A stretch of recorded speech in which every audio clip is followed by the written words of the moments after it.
Hey everyone, today on People Now, Prince Andrew stepping back from public duties in the wake of backlash from his interview about Jeffrey Epstein. Channing Tatum and Jenna Dewan are officially single after a new ruling by a judge. We have details. Demi Lovato showing off a baby bump on the set of Will and Grace. What's going on here?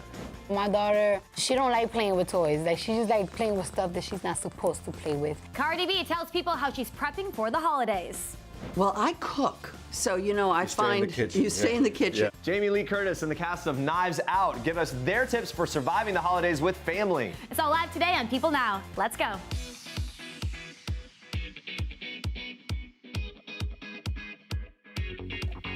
Woo, good morning, everybody. Happy Thursday. Woo! 1 week away from Thanksgiving. That's crazy. Isn't that wild? I mean, honestly, I'm having a hard time, accepting that we're that close. The holidays are here. Before you know it, it's going to be spring.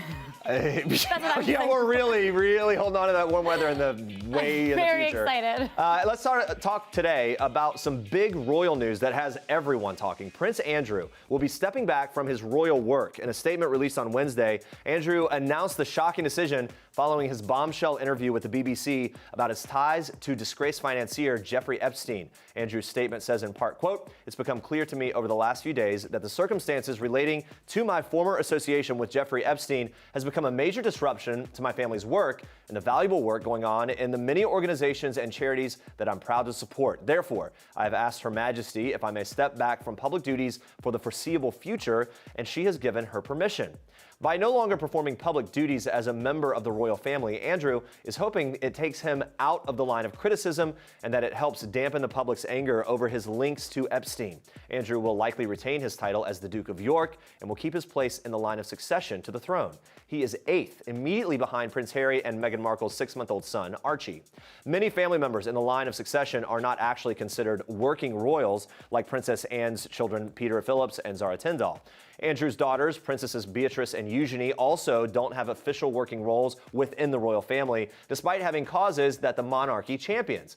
Andrew's decision to withdraw from public work life won't impact his daughter's work. As for funds and housing, Andrew will likely continue to receive money from the Queen's private income, which comes from the Duchy of Lancaster and pays for the Privy Purse. And he will continue to live at the Royal Lodge in Windsor, which was gifted to him by the Queen in 2003. All right, since his interview, Prince Andrew has been widely criticized for not showing empathy for Epstein's victims. He's also received criticism for his decision to stay at Epstein's New York home in December of 2010, just months after Epstein had served 13 months of an 18-month sentence for procuring a minor for prostitution. Epstein died by suicide in a New York City jail in August while awaiting trial on multiple sex charges. Andrew initially believed that his now controversial BBC interview went quite well, as he had put it, and reportedly told the Queen that he thought the interview was a success. We'll keep you posted on that story. Despite his denials, DNA testing has confirmed that former Vice President Joe Biden's son, Hunter Biden, did in fact father a child with a woman in Arkansas last year. This is according to a court document her lawyers filed this week. London Roberts attorneys Jennifer and Clint Lancaster said in a motion on Wednesday with scientific certainty that Hunter is the father of the child, with Clint Lancaster telling People, quote, "My client has never doubted the paternity of this child, has never equivocated, she has never wavered, she has never doubted the results." Hunter had repeatedly denied fathering Robert's child or even having sex with her. His attorneys and spokesman did not immediately return emails and a call on Wednesday. Neither did reps for Joe Biden's campaign. Robert's attorney says that the paternity suit filed against Hunter Biden has always been seen by Roberts as a family matter and one she only pressed because Hunter left her no choice. Her attorney declined to provide much detail about how Roberts became involved with Hunter, beyond saying that they met in the Washington, D.C. area. Still, there are clues to what led to the paternity suit, which is the latest in Hunter's ongoing personal troubles. According to one of the motions filed on Roberts' behalf on Wednesday, Hunter, quote, refused to continue to support his child, and in an earlier motion, Roberts' attorney said that Hunter had admitted that he was the father of her child, together suggesting Roberts appealed to the court only when Hunter's support ran dry. Now, according to her attorney, Roberts really does not want this to be a media spectacle, and she, quote, does not want this to affect Joe Biden's campaign. She just wants this baby to get financial support from the baby's father. Clint Lancaster also tells People that while they have known about the confirmation of Hunter's paternity since soon after he took the test on November 9th, they decided to wait to tell the court. They said, quote, she specifically wanted to give Hunter time to talk to his family. She's been very cautious to make sure none of the Bidens see this baby for the very first time on a news outlet. Her attorney also says that the next step in the case will be determining the level of child support Hunter should pay. But settlement discussions have been ongoing. A hearing set for early December in Arkansas. We'll keep you posted. Channing Tatum and Jenna Dewan are officially single. This is according to documents obtained by People. The exes were declared single by a judge on Tuesday. Channing and Jenna still need to settle their property assets and a child custody agreement for their 6-year-old daughter, Everly. The former husband and wife announced they were lovingly separating after almost 9 years of marriage in April of 2018. They filed for divorce in October of that year, citing irreconcilable differences. In September, Jenna announced exclusively to People that she and her boyfriend, actor Steve Kazee, are expecting their first child together. Jenna told People at the time, quote, "We are beyond overjoyed and couldn't be happier to be expanding our family." A source confirmed to People in October of 2018 that Jenna and Steve had been dating for a couple of months. And while the two have kept their romance out of the spotlight, they haven't really shied away from expressing their love on social media. Steve shared a sweet tribute to Jenna that was on Valentine's Day this year with a photo of her looking at the camera from a bed. His caption read in part, "Somehow, inexplicably, I've been granted the honor to have this be the person that I get to be side by side with throughout this wild journey we call life." A very romantic caption and a steamy picture. Let's just be real. Channing has also moved on since their split in October of 2018. Sources told People he was dating singer Jessie J since then, and the two have kept their relationship pretty private as well, but have been seen going on romantic bike rides. Channing's been spotted attending Jessie J shows. They're doing it, you know, they've got their relationship going on. They're both doing their own thing and seem They both seem very happy, yeah. All right, we're officially 1 week out from Thanksgiving, as we said. Hard to believe. This time of year, it can be a little stressful. We have some tips from the cast of Knives Out on how to survive the holidays coming up later in the show. Yeah, but we want to know how you get through this time of the year. Maybe you like to indulge with a bit of booze. Maybe all the food keeps you going. You might beat the stress by preparing early. Or maybe you just keep it simple. Vote in our People poll. Let us know your thoughts using the hashtag #PeopleNow. What do you do? All those things could be considered keeping it simple. Maybe. Yeah. You know what? I like Choose your favorite, though. I like to sleep. I really do. Yeah. I love being with my family, and I love to take intermittent naps throughout the day because I'm an old man. I like the food and the booze. Yeah. I'm keeping it real. If you're keeping it real. All right, we're going to check in on the results a little later. For now, Andrea, you have more for us in Star Trek. I do. We are kicking off Star Treks today with some celebrity baby news, but it's not quite what you think. Demi Lovato is expecting to guest star on the new season of Will and Grace. Of course, don't worry, kind of threw us all for a loop too. Demi teased her fans on Wednesday night with a photo from the Will and Grace set. In it, she introduced her new character on the show, Jenny, who just happens to be pregnant. Demi is cradling her faux baby bump wrapped in a black polka dot dress with a sweetheart neckline. She captioned the picture, "Real or fake," accompanied by a pregnant emoji and a tongue out emoji. And while she's not giving birth to an actual baby, she might be giving birth to a new album soon. Ooh, in response to her fake pregnancy post, a fan wrote on Twitter, "Demi is pregnant with D7, hinting at her highly anticipated 7th studio album. Demi then shared the fan's post on her Instagram story and confirmed this is true. She later reposted videos shared by her record label executive Scooter Braun, showing her in a recording studio, obviously getting fans pumped here. Earlier this year, Demi told fans that with her new album, she's looking forward to telling her side of the story. The singer's comments about the new album came almost a year after her near-fatal overdose in July of 2018. So she's working on the album, guest starring on Will and Grace. She's really busy. Demi revealed in August that she would be making a guest appearance on The Beloved Show, sharing a photo of herself on the show set at the time with the caption, "Will and Grace and Demi." She also shared on Instagram stories that she was having so much fun and couldn't stop laughing. The final season of Will and Grace is set to debut in 2020. All right, Rihanna posted some steamy pics on her Instagram Wednesday night, and now we've all got love on the brain. The singer showed off her amazing bikini body and a few pieces from her Fenty fashion line and accessories line as well, captioning the post, #Trouble on Fenty.com. Trouble indeed. She looks so good. There was a little concern that the star was risking her Instagram being banned due to how little that bikini is. In case you forgot, she had her account disabled back in 2014 after she shared a topless cover. Looks like she's covered this time though, so we're not too worried. A few of the drier photos showed off the Fenty Trouble sunglasses that she's promoting. She paired them with a loose-fitted green button-down, and her comment section was flooded with positive messages from her fans and even some familiar names. Supermodel Bella Hadid commented, "Yeah, we have to agree." Rapper Bia wrote, "I'm the pool," with a swimming emoji. Rihanna replied with some fun emojis there. Snoop Dogg even shared some love in the comments, posting a blue heart. Rihanna's sexy post comes just 1 week after she hinted at taking a break from work following an overwhelming year. She captioned this Instagram in part, "To all my friends, family, and coworkers who I have yet to get back to in the past months, please forgive me," adding, "I'm working on that ish called balance." And those are your Star Tracks for today. All right, guys, stay with us. Knives Out stars Jamie Lee Curtis and Daniel Craig give us their best advice to surviving the holidays with family. Plus, Cardi B sharing her plans for the holidays and giving us an update on baby culture. That's coming up. John Legend was named People's Sexiest Man Alive last week. He's already feeling the weight of that heavy crown. He tells us, quote, "It's been fun. It's a lot of pressure because that title is very heavy. You know, it's like Sexiest Man Alive. Obviously, you're not supposed to take it literally and think you're the absolute sexiest man alive, but it's a lot to live up to." I imagine. It's a lot of pressure.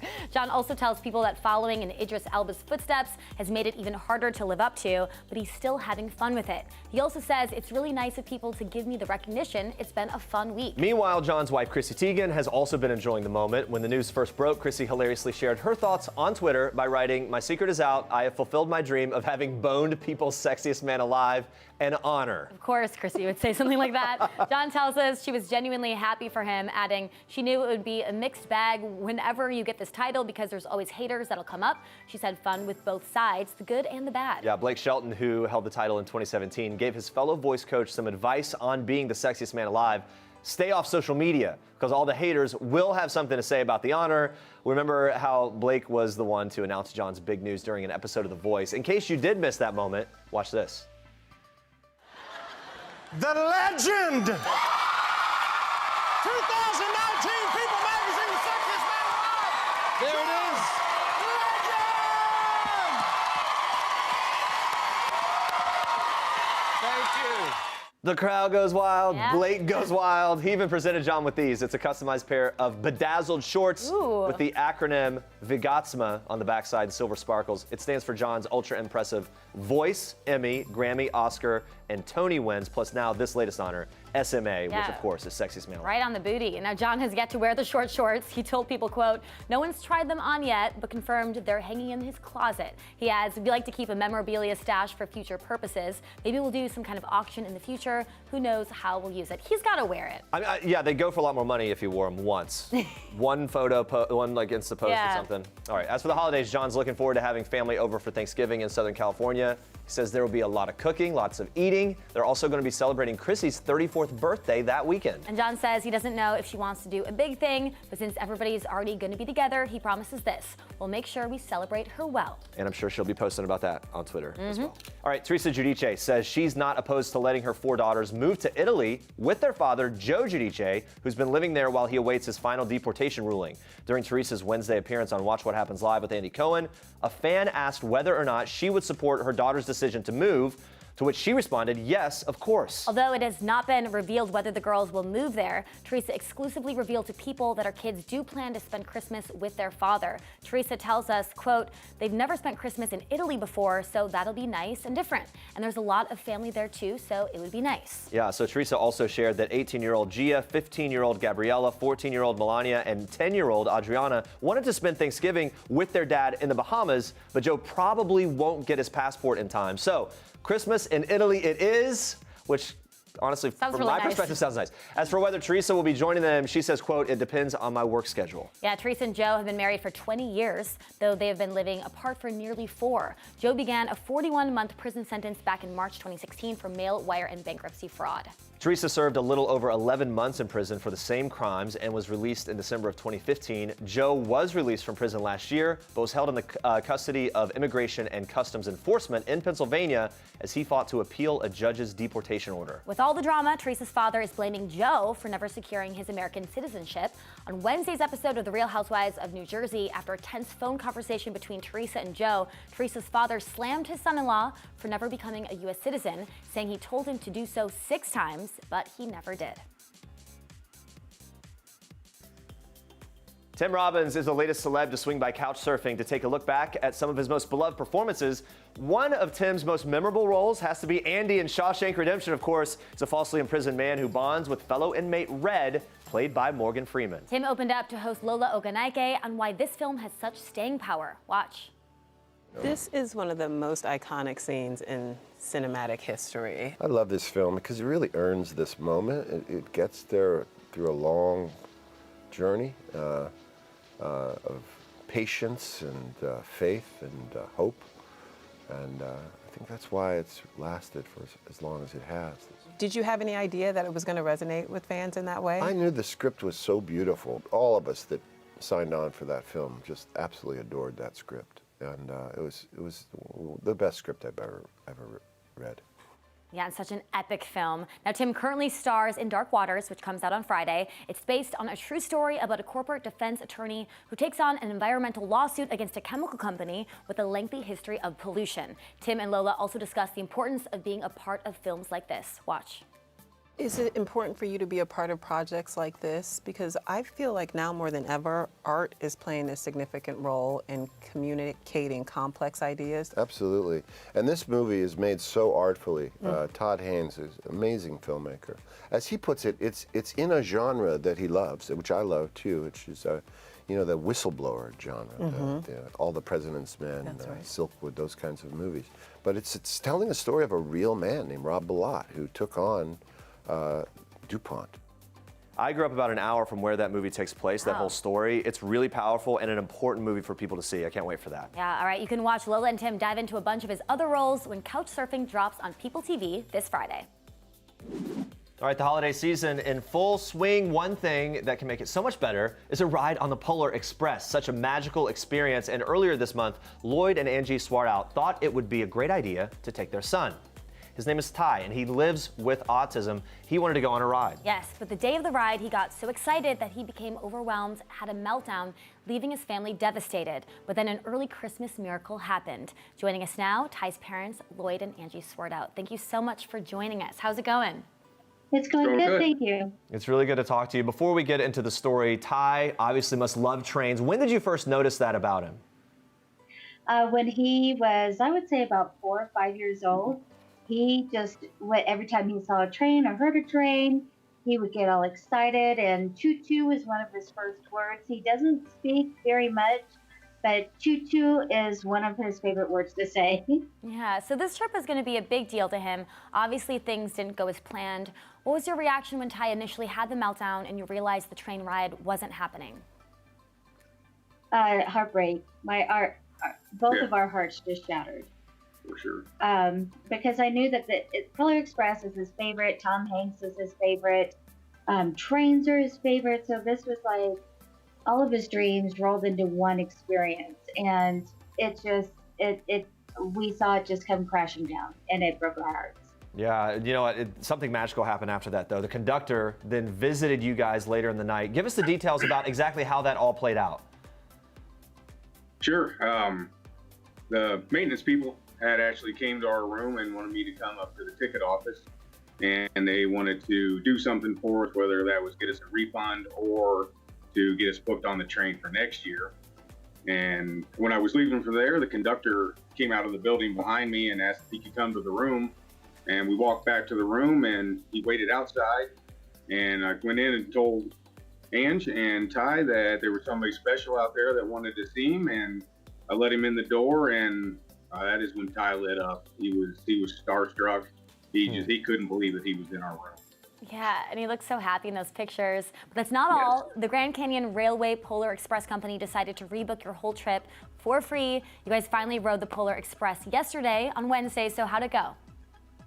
It went fantastic. The conductor stayed with us from dinner all the way through the train ride. He took us on a tour around the train station, the depot, and the Polar room. And he got a special meeting with Santa, not only on the train, but in the Polar room as well. And we're actually still here. Ty got to experience snow for the second time in his life, so he's so excited. Wow. That's great. Yeah, what was his favorite part of the whole ride? I think it was seeing Santa at the end of the train ride. Yes. Mm-hmm. On the train, and just having that time to walk around, be free, and be in a train, be with Santa and the conductor, and it was a dream come true for him. Yeah, well, the pictures are great. It really looks like a really special experience. They go all out for this. And you told our producer that you wanted to give a special shout out to one of the security guys who kind of helped you out initially, ended up joining Ty and the conductor for dinner. He's the guy in the middle in this picture. What did he do? He was one of the people that came to our room that first night with the head of maintenance. He was trying to help us that very first time. And he's the one that I kind of made everyone giggle about looking terrified when I asked if I could hug him. But he asked me, he opened up his arms and he said, "Can I have a hug now?" And I'm like, yes! You can tell from the pictures that Ty loves the conductor. So what was his reaction to having dinner with the conductor? As you could tell by the pictures, nothing but smiles the whole time. The conductor let him blow out his lantern, and Ty just followed him around like a lost puppy dog. He was just so enamored by him. Yeah. He loved every second of it. Well, it looks really great. This whole thing turned out to be a wonderful experience. We're so happy for all of you. The pics are adorable. The happiness in Ty's face, it's truly priceless. You can tell it's very real, very genuine. Do you have advice for other families that have a child living with autism to sort of handle situations like the one you went through with Ty having the meltdown? I always say don't stay in your home and because you're afraid. Go out. Try to experience, and if it doesn't go well, that's fine. Try again. Push it to the limits to where your child lets you.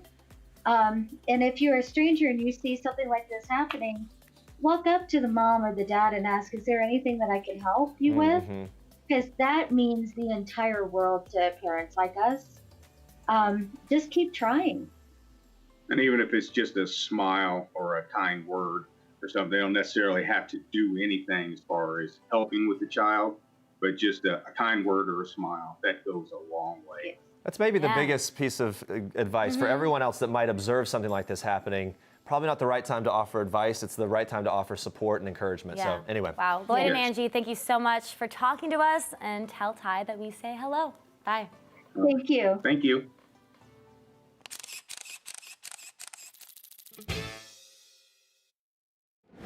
Holiday gifting advice with Cardi B. If you don't know their size, don't get them a sweater. Give them the gift that always fits. Cash. Here comes Cardi B, here comes Cardi B. She's gonna make it rain. Turning Pepsi into cash. Want to give cash like me this holiday season? Scan your Pepsi, get a match, and give that money forward to whoever you want. Keep the Pepsi, give the cash. I like working with Pepsi is because it's a brand that I love. Like, I love drinking Pepsi.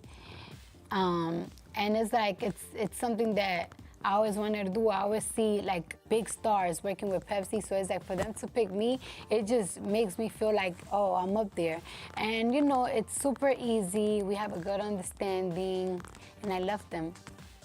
There you go. Pepsi is revamping Here Comes Santa Claus for Cardi B, and we love it. Yeah, the rapper's teaming up with Pepsi's Gift It Forward campaign, where Pepsi drinkers could win up to $25,000. Now, the catch is Pepsi is asking winners to gift their prize forward to a friend or a charity. It's a really good cause. Yeah, now Cardi is definitely a big fan of the holiday season. She's planning on spending Thanksgiving with Offset and their daughter Kulture in Atlanta, but she already has Christmas on her mind. And she's trying to figure out what to get for her loved ones, especially for her daughter. Watch. My daughter, she don't like playing with toys. Like, she just like playing with stuff that she's not supposed to play with, like keys and toothbrushes. Like, but I'm still gonna buy her something really cute. All right, Cardi has a lot to be thankful for and a lot to look forward to in 2020. I'm dropping my album and I'm closing my tour deal. And that's that. That's what I'm most excited about.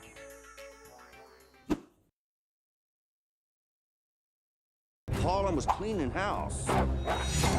Everyone in the family has possible motives. Was Harlan planning on cutting off Joni?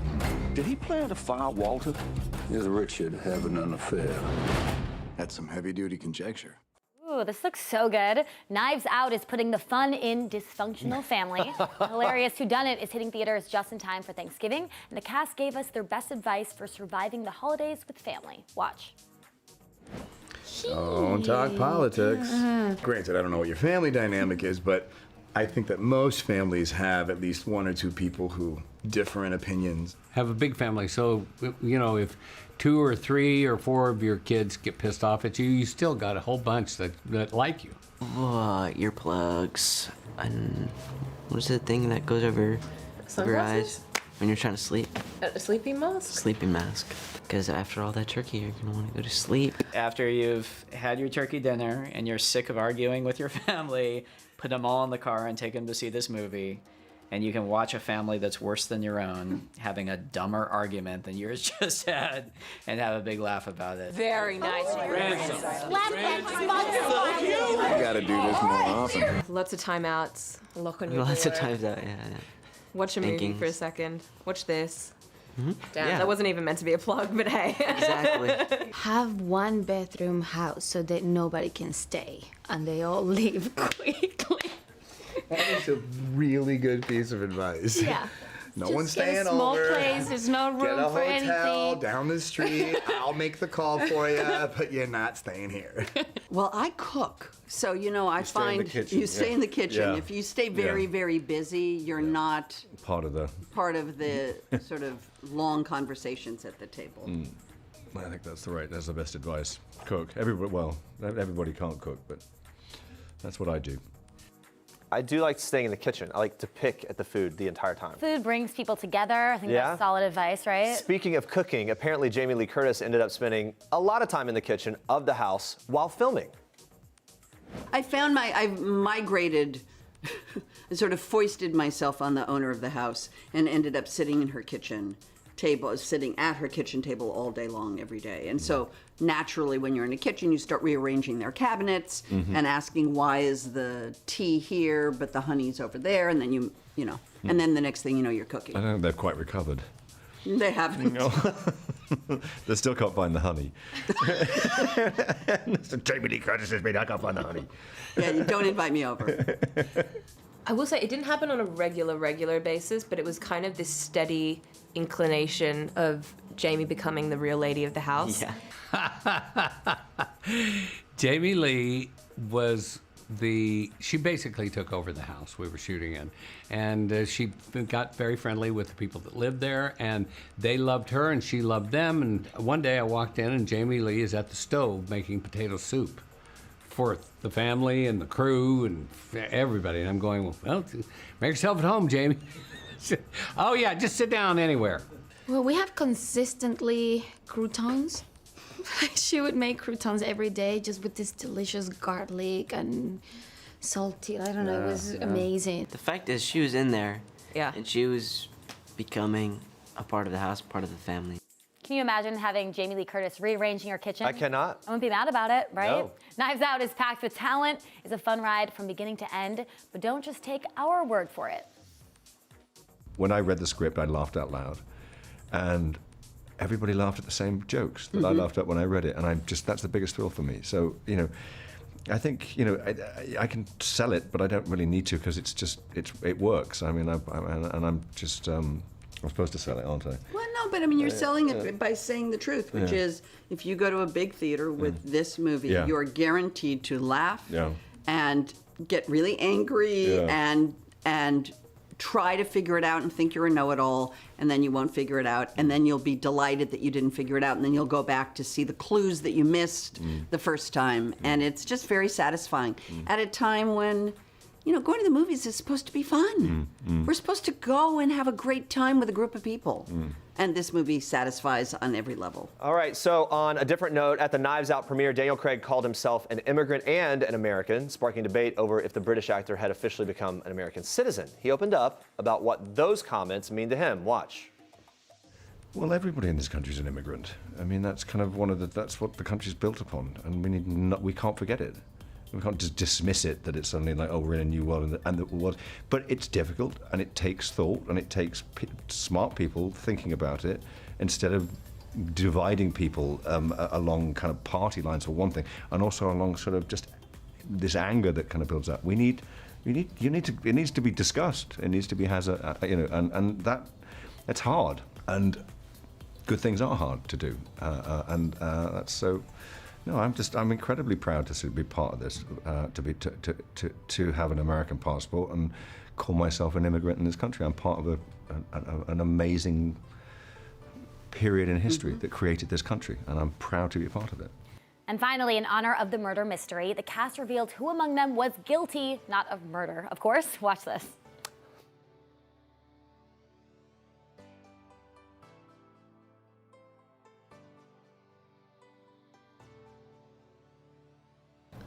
Guilty. Innocent. Innocent. Yeah, innocent. I am innocent. Guilty. Stealing is a very tricky word. I don't know if we can use stealing. I mean, you know, like, they might be living in my house now. I don't know how many shields Chris Evans has got. Mostly clothes. But I had permission, so that's not stealing. You could ask, You could could ask. I take this at the end of the movie? I've done that. I've done that. I got all the sweaters. Nothing.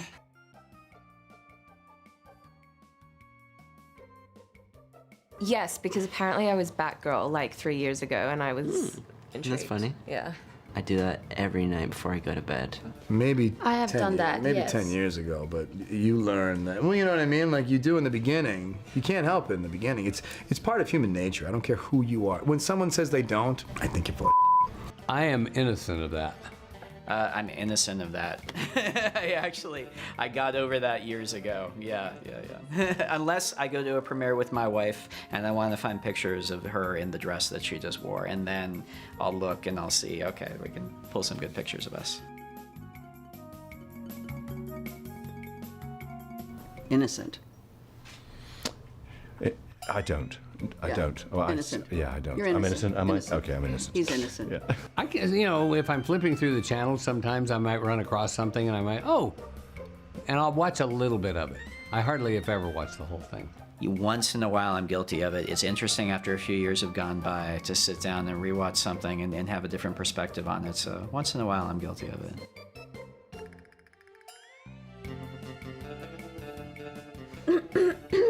Oh, that seems real guilty. Guilty. That seems like I should be hanged. Just muzzle her.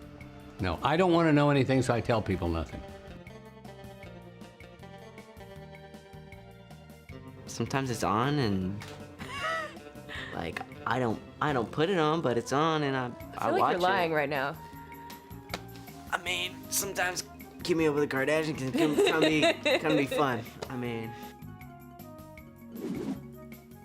All right, we heard tips from the Knives Out cast on how to survive the holidays. We've been asking you how to make it through, or how you would want to. Yes, let's see. Looks like, ooh, it's close, but booze, lots of booze. Takes the cake here, and I eat my feelings is next.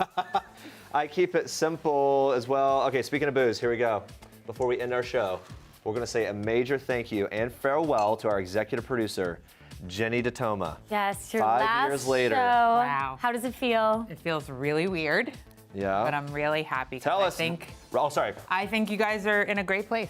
Yeah. I think you're a beast now. You were a baby when we first started, but now you're officially a beast. A beast, thanks to you. Rattle off the amazing numbers. beast. How many episodes? Oh, 1,354 Wow. today. Woo!